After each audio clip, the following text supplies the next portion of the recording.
Hello everyone, welcome back to my channel. Today I am starting with the subject Business Laws BBA Semester 5th, and today we will discuss the topic Indian Contract Act 1872. So let's start. चलिए देखते हैं contract का meaning क्या है। Contract दो चीज़ों से बनता है। First one is agreement, second one is enforceability. चलिए पहले देखते हैं कि एग्रीमेंट की मीनिंग क्या होती है। एग्रीमेंट बनाने के लिए एक ऑफर होना चाहिए और दूसरा एक्सेप्टेंस होना चाहिए। फॉर एग्जाम्पल, ए ने कुछ ऑफर दिया और बी ने उसको एक्सेप्ट कर लिया।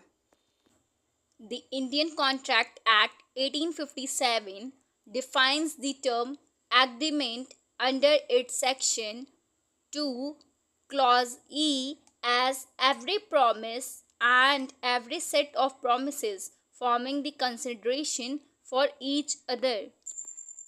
एग्रीमेंट का मतलब ये होता है कि एक ऑफर होना चाहिए और एक एक्सेप्टेंस होना चाहिए। मैं एक एग्जांपल देती हूँ तो आपको अच्छे से समझ आएगा। फॉर एग्जांपल, ए ने ऑफ़र दिया बी को कि मैं तुम्हें साइकिल बेचूंगा 5,000 रुपये में, और बी ने उस ऑफ़र को एक्सेप्ट कर लिया।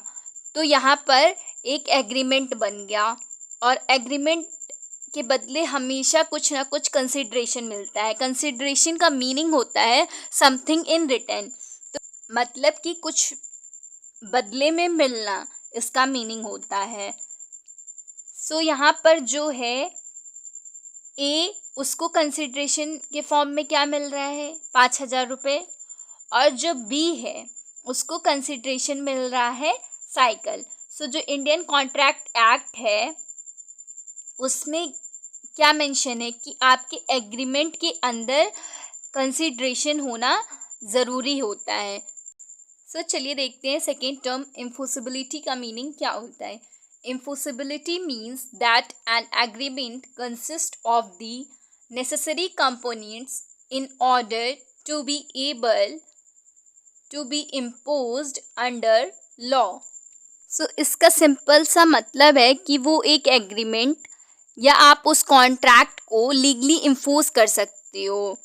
मीन्स दो पार्टीज में से अगर एक पार्टी कॉन्ट्रैक्ट को ब्रीच करती है, ब्रीच का मीनिंग लॉ में तोड़ना होता है, उस कॉन्ट्रैक्ट को तोड़ती है, तो जो दूसरी पार्टी है वो कोर्ट में जाके उस कॉन्ट्रैक्ट को इन्फोर्स कर सकती है। The Indian contract act 1872 defines the term contract under its section 2 clause H as an agreement enforceable by law. Basically इसका मतलब है कि कोई भी एग्रीमेंट या प्रॉमिस जो हम कोर्ट में इन्फोर्स कर सकते हैं, या आप बोल सकते हैं कोर्ट ऑफ लॉ में इन्फोर्स कर सकते हैं, उसे हम कॉन्ट्रैक्ट बोलते हैं। चलिए एक एग्जांपल देते हैं जिससे आपको और अच्छे से समझ आएगा। फॉर एग्जांपल, ए ने ऑफ़र दिया बी को कि मैं तुम्हें अपनी कार सेल करना चाहता हूँ 2 लाख रुपए में, क्या तुम उसे खरीदोगे? तो बी ने उस ऑफ़र को एक्सेप्ट कर लिया।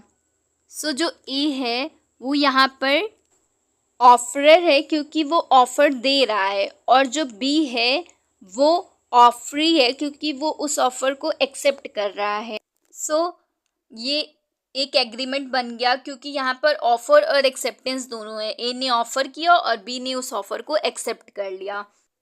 अब ये कॉन्ट्रैक्ट कैसे बनेगा। यहाँ पर ए ने प्रॉमिस किया है कि मैं 2 लाख रुपए में अपनी कार तुम्हें सेल करूँगा, और बी ने ये प्रॉमिस किया है कि मैं तुम्हारी कार 2 लाख में खरीदूँगा। अब ए ने बी को अपनी कार बेच दी, लेकिन बी जो है इन फ्यूचर रिफ्यूज़ कर दे पेमेंट करने के लिए कि मैं पेमेंट नहीं करूँगा, तो जो ए है वो इन्फोर्स कर सकता है बी को कोर्ट में और बोल सकता है कि मैंने इनको अपनी कार सेल की है और अब इनसे मेरी पेमेंट दिलवाओ। यहाँ पर ए के 2 नाम हो गए, एक ऑफरर और एक प्रॉमिसर, और बी के दो नाम हो गए, एक ऑफरी और promisee. Essential elements of a valid contract. चलिए देखते हैं क्या क्या इसेंशियल एलिमेंट्स होते हैं एक वैलिड कॉन्ट्रैक्ट के। So first one is offer and acceptance. An offer is a proposal to enter into a contract and acceptance is the agreement to the terms of that offer. So इसका basically मतलब है कि to parties के बीच में agreement होना ज़रूरी है। एक पार्टी अगर ऑफ़र कर रही है तो दूसरी पार्टी को उसको एक्सेप्ट करना ज़रूरी है। सो चलिए इसको एक एग्जांपल से समझते हैं। For example, A says to B that he will sell his car to him for ₹1,00,000. This is an offer. If B accepts this offer, there is an acceptance. So A ने offer दिया B को कि मैं तुम्हें अपनी car cell करूँगा 1,00,000 रुपए में। तो ये अभी ऑफर है, लेकिन अगर B ने उस ऑफर को एक्सेप्ट कर लिया कि हाँ ठीक है मैं तुम्हारी कार 1,00,000 रुपए में खरीद लूँगा, तो वो एक्सेप्टेंस बन जाएगा और ऑफर और एक्सेप्टेंस को मिला के ही एग्रीमेंट बनता है। Second one is legal relations. The party is ready to accept the legal consequences of entering into the agreement. So इसका सिंपल सा मतलब है कि लीगल ऑब्लिगेशन क्रिएट करना, मतलब कि आपका मकसद होना चाहिए या आप कह सकते हो आपका इंटेंशन होना चाहिए कि आप एक लीगल ऑब्लिगेशन क्रिएट कर रहे हो। जैसे कि मैंने पहले वो कार वाला एग्जांपल दिया था, लेकिन अगर आपका इंटेंशन सोशल ऑब्लिगेशन क्रिएट करने का है तो ये एक वैलिड कॉन्ट्रैक्ट नहीं कहलाएगा। एग्रीमेंट तो है बट इन्फोर्सिबिलिटी नहीं है। सो चलिए इसको एक एग्जाम्पल से समझते हैं। For example, a father promises to pay his son ₹1,000 every month as a pocket money. Later, he refused to pay. The son cannot recover as it is a social agreement and does not create legal relations. सो यहाँ पर एक father ने अपने सन से promise किया कि वो हर महीने एज अ पॉकेट मनी उसको 1,000 रुपीज़ देंगे, लेकिन आगे चल के वो रिफ्यूज़ कर देते हैं कि मैं नहीं दूंगा तुम्हें 1,000 रुपीज़। तो जो सन है वो रिकवर नहीं कर सकता है अपना 1,000 रुपीज़, ना वो फादर पे कोई भी केस कर सकता है, क्योंकि ये एक सोशल एग्रीमेंट है और कोई भी लीगल रिलेशन क्रिएट नहीं करता है। सो मैं आपको एक और इम्पॉर्टेंट चीज़ बता देती हूँ कि आप जब भी बिज़नेस लॉ का एग्ज़ाम दीजिएगा तो सेक्शन एंड एग्जाम्पल्स को मेंशन करिएगा अपने आंसर्स में, so that you can score good marks. Third one is lawful consideration. It means that something of value is given in exchange for a promise made by each party. It must be legal, not against public policy, and not prohibited by law. So consideration का सीधा सा मतलब है कि कुछ देने के बदले कुछ लेना। कॉन्ट्रैक्ट वैलिड तभी हो सकता है जब आप कुछ देने के बदले कुछ लेते हो, और कंसिड्रेशन लीगल होना चाहिए, कोई भी पब्लिक पॉलिसी के अगेंस्ट नहीं होना चाहिए, और ऐसा कोई काम जो लॉ ने मना किया हो।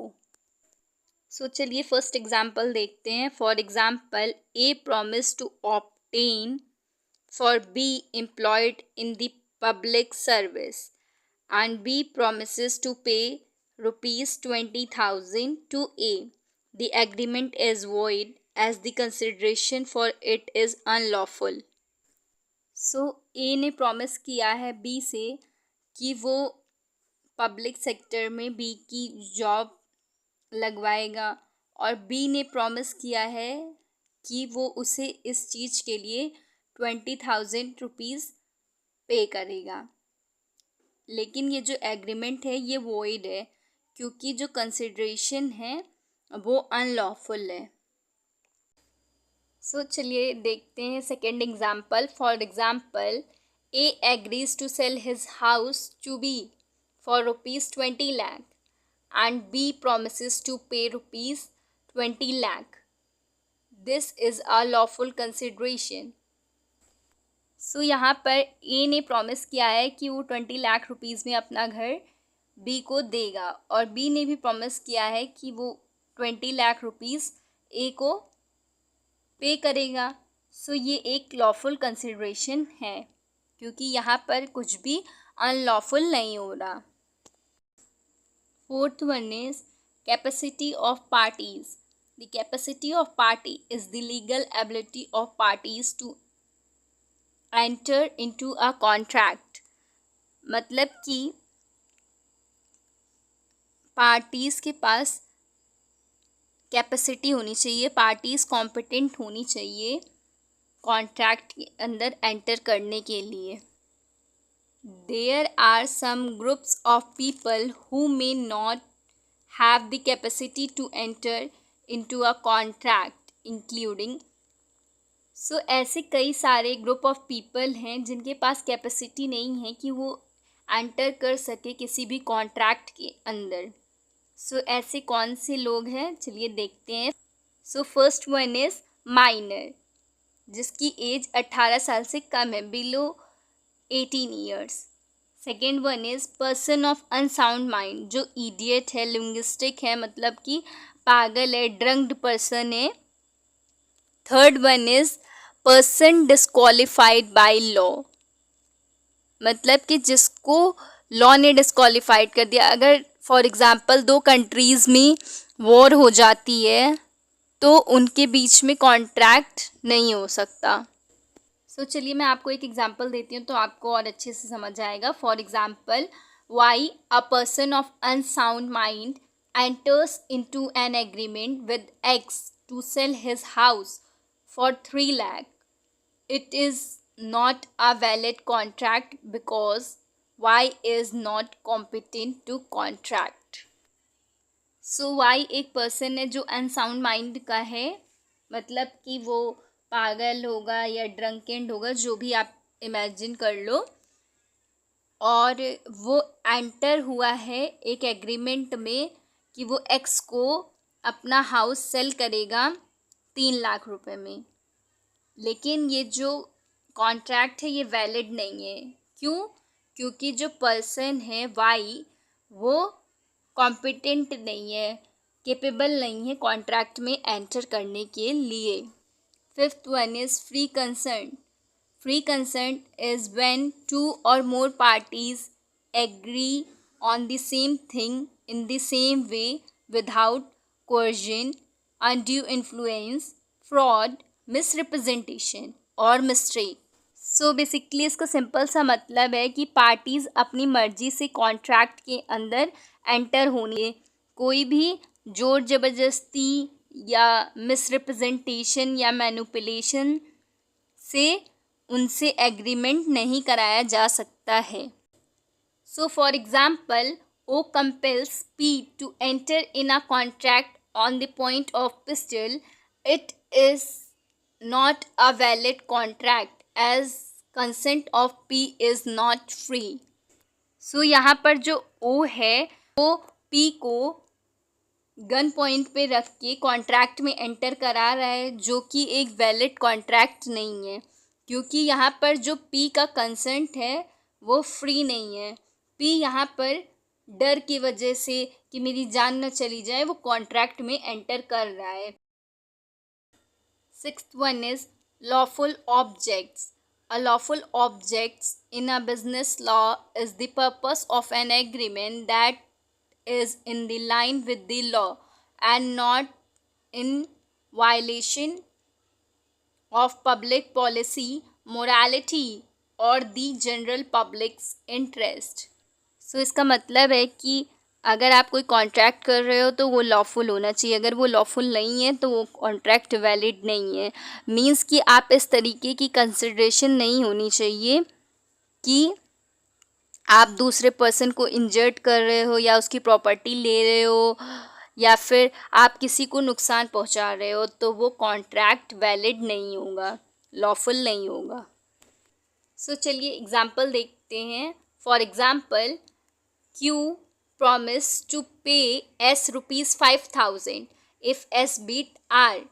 The agreement is illegal as its object is unlawful. So यहाँ पर Q ने प्रॉमिस किया है S से कि अगर तुम R को मारोगे तो मैं तुम्हें 5,000 रुपीज़ पे करूँगा। सो ये एग्रीमेंट इलीगल है और ये ऑब्जेक्ट अनलॉफुल है। क्यों ऐसा है? क्योंकि यहाँ पर आर को नुकसान होगा, आर इंजर्ड हो जाएगा। 7th one is writing and registration. It is essential for a contract to be in writing, though oral contract can be valid, but in case of undue influence, misrepresentation, etc., it can be voidable. So इसका simple सा मतलब है कि agreement का written होना बहुत ज़रूरी है, वरना आप कोर्ट में इन्फोर्स कैसे करोगे अगर आपके साथ कोई फ्रॉड या कोई मिसरिप्रेजेंटेशन हो गया। So for example, Sita verbally promise to sell her house to Gita.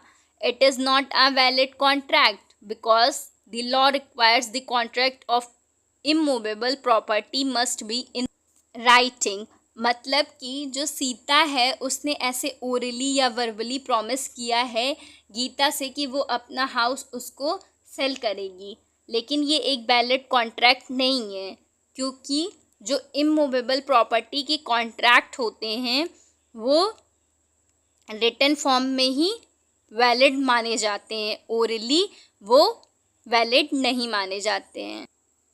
8th one is certainty. Certainty refers to the clarity and precision of the terms and condition of a contract. So इसका simple सा मतलब है कि जो भी agreement है या contract है वो बिल्कुल क्लियर और डिफाइन होना चाहिए दोनों ही पार्टीज़ को। अगर सारी टर्म एंड कंडीशंस क्लियर और डिफाइन नहीं है कॉन्ट्रैक्ट में, कॉन्ट्रैक्ट वॉइड हो जाएगा, वो कॉन्ट्रैक्ट वैलिड नहीं रहेगा। So for example, Ram has promise to sell 10 tons of oil to Gita. It is not clear what is the kind of oil Ram has promised to sell. The agreement is void because the terms are not clear. So यहाँ पर राम ने promise किया है गीता से कि वो 10 tons oil उसे बेचेगा, लेकिन यहाँ पर राम ने क्लियरली डिफाइन नहीं किया है कि वो किस टाइप का ऑयल बेचेगा, लाइक मस्टर्ड ऑयल और रिफाइंड ऑयल, जो भी ये उसने मेंशन नहीं किया है, तो एग्रीमेंट वॉइड है क्योंकि यहाँ पर टर्म्स जो हैं वो क्लियर नहीं हैं। 9th one is possibility of performance. The possibility of performance means that a contract must be able to be completed and that it is not impossible to perform. So इसका simple सा मतलब है कि contract ऐसा होना चाहिए कि उसकी परफॉर्मेंस पॉसिबल हो, ऐसा नहीं होना चाहिए कि वो पॉसिबल ही ना हो। सो चलिए एग्जाम्पल देखते हैं। For example, A promises B to bring rainfall through magic. Such agreement cannot be enforced. So A ने प्रॉमिस किया B से कि वो मैजिक से रेनफॉल ले आएगा। सो ऐसा एग्रीमेंट पॉसिबल ही नहीं है और हम इसको इम्पोज नहीं कर सकते हैं। 10th one is not expressly declared void. Agreements that are expressly declared void are not enforced and are not considered contracts. सो इसका सिंपल सा मतलब है कि कोई भी ऐसा एग्रीमेंट नहीं होना चाहिए जो void हो। void मीन्स शुरू से वो कॉन्ट्रैक्ट हुआ ही नहीं। So I hope this video is helpful for you. If you like my video, do subscribe to my channel and press the bell icon for more updates. Thanks for watching.